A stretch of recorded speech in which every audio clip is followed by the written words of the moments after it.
پیارے نبی صلی اللہ علیہ وسلم نے فرمایا ہے وَإِنَّ لِجَسَدِكَ عَلَيْكَ حَقًّا، یہاں تک کہ تمہارے جسم پر بھی تمہارا حق ہے۔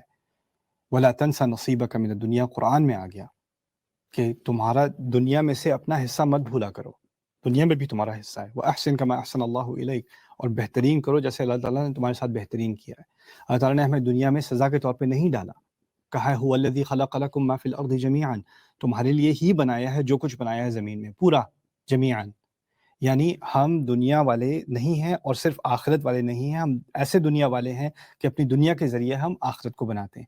اس لیے تعالیٰ نے فرمایا هُوَ الَّذِي جَعَلَكُم فِي الْأَرْضِ وَاسْتَعْمَرَكُم فِيهَا، اس نے تمہیں دنیا میں ڈالا اور تمہیں دنیا میں تعمیر کرنے کی، ڈیولپمنٹ بنانے کی خواہش کی تم سے، کہ تم سے توقع ہے کہ تم دنیا کو بہتر سے بہتر بناؤ گے، یہ تو قرآن نے کہہ دیا۔ تو یہ ایک عظیم دعا ہے، ربنا آتنا فی الدنیا حسنہ وفی الآخرۃ حسنہ وقنا عذاب النار۔ میری دعا ہے کہ ہمیں اس دعا کو صحیح معنی میں کرنے کی توفیق ملے اور ہماری یہ دعا اللہ تعالیٰ ضرور قبول کرے۔